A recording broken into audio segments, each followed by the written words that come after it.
ನಾನು ಮೊದಲೇ ಹೇಳ್ತಿದ್ದು ಯಾಕೆ ನಾನು ತಗೊಂಡು ಬಂದಿದ್ದು ಈಗ ಆರ್ಮಿ ಯಾಕೆ ಪ್ರಕಾರ ತಗೊಂಡು ಬಂದಿದ್ದು ಯಾಕೆ ಬರೋ ನನಗೆ ಭಿಕ್ಷೆ ಬೇಡ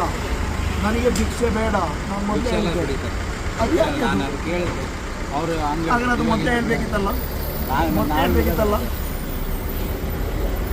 ನೋಡಿ ನಿಮ್ಮ ಮನೇಲಿ ಯಾರೊಬ್ಬರು ಆರ್ಮಿಯವರು ಇದ್ರೆ ಅವರಿಗೆ ಆವಾಗ ಗೊತ್ತಾಗುತ್ತೆ ಆ ನೋವು ಆವಾಗ ಗೊತ್ತಾಗುತ್ತೆ. ಇನ್ಚಾರ್ಜ್ ಸುಮ್ಮನೆ ಕೂತ್ಕೊಳ್ಳೋದಲ್ಲ ನಾವು ಅದು ಯಾಕೆ ಅದವ ತಪ್ಪು. ನಾನು ತಪ್ಪಿದ್ರೆ ನನಗೆ ಏನಾದ್ರು ಬೈದಿಯಾರ ಗಾಳಿ ಮಾತಾಡಿದ್ದಾರ ಕರೆಕ್ಟಾಗಿ ರೋಲ್ ತಗೊಂಡು ಬಂದಿಲ್ವಾ?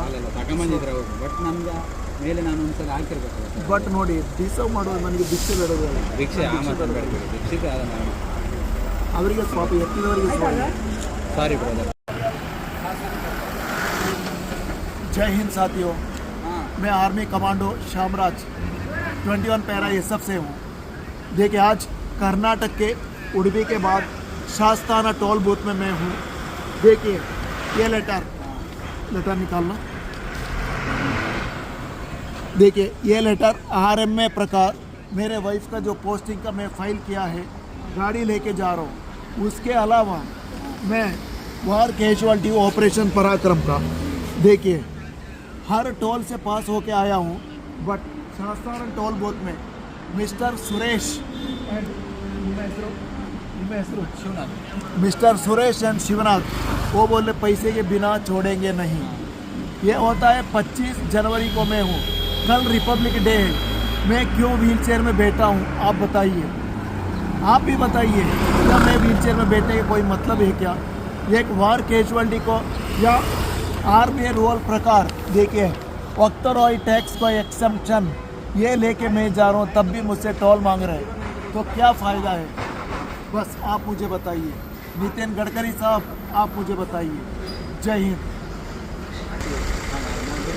ಅದು ಬೇಡ ನನಗೆ ಔದಾರ್ಯ ಬೇಡ ನನಗೆ ಭಿಕ್ಷೆ ಬೇಡೋದಿಲ್ಲ. ನಾನು ಡಿಸರ್ವ್ ಮಾಡೋದು ಭಿಕ್ಷೆ ಬೇಡ.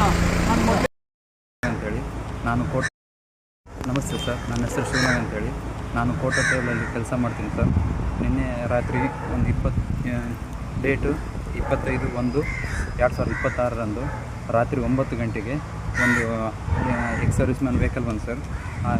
ಆ ವೆಹಿಕಲಲ್ಲಿ ಅವರು ಡಿಸಬಿಲಿಟಿನೇ ಇದ್ದರು. But ex service man ID ಕೊಟ್ಟಿದ್ರು ಸರ್. ಫಸ್ಟು ಎಕ್ಸ್ ಸರ್ವಿಸ್ ಮ್ಯಾನ್ಗೆ ID ಕಾರ್ಡ್ಗೆ ಎಕ್ಸಿಸ್ಟ್ ಇಲ್ಲ ಅಂತ ಹೇಳಿದೆ. ತದನಂತರ ಡಿಸಬಿಲಿಟಿ ID ಕಾರ್ಡ್ ಕೊಟ್ಟರು ಸರ್. ಹಾಗಾಗಿ ನನಗೆ ಅದು ಗೊತ್ತಾಗಲಿಲ್ಲ. ನಮ್ಮ ಮೇಲೆ ಅಧಿಕಾರಿಗೆ ಕಳಿಸಿದ್ದೆ ಸರ್. ಅದು ಸ್ವಲ್ಪ ಅವ್ರು ಹೇಳೋದಕ್ಕೆ ಸ್ವಲ್ಪ ಲೇಟ್ ಆಯಿತು.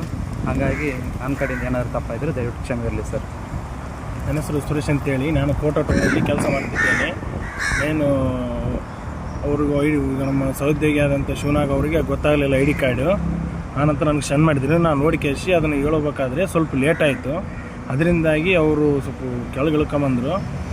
ವಿತ್ತು ಇದು ಲಾಸ್ಟಿಗೆ ಎಕ್ಸಿಬಿಷನ್ ಮಾಡಪ್ಪ ಅಂತ ಹೇಳಿದೆ. ನಾನು ಮಾಡಿದ ಕೂಡಲೇ ಲಾಸ್ಟಿಗೆ ಕ್ಷಮೆ ಕೇಳಿದೆ. ಒಂದು ಸರಿ ಕ್ಷಮೆ ಕೇಳಿ ನೆಕ್ಸ್ಟ್ ಟೈಮ್ ಈ ಥರ ಆಗಲ್ಲ ಸರ್ ಸಾರಿ ಅಂತೇಳಿ ಕ್ಷಮೆ ಕೇಳಿದ್ಮೇಲೆ ಬಿಟ್ಟಾದ ನಂತರ ಸ್ವಲ್ಪ ಅವ್ರಿಗೆ ಏನಾರು ಅರ್ಟ್ ಆಗಿದ್ದರೆ ಸ್ವಲ್ಪ ಇಷ್ಟು ಡಿಲೇ ಮಾಡಿ ಬಿಟ್ಟಿದ್ದಲ್ಲ ಅರ್ಟ್ ಆಗಿದ್ದರೆ ಸಾರಿ ನಮ್ಮ ಕಡೆಯಿಂದ ಕ್ಷಮೆ ಇರಲಿ.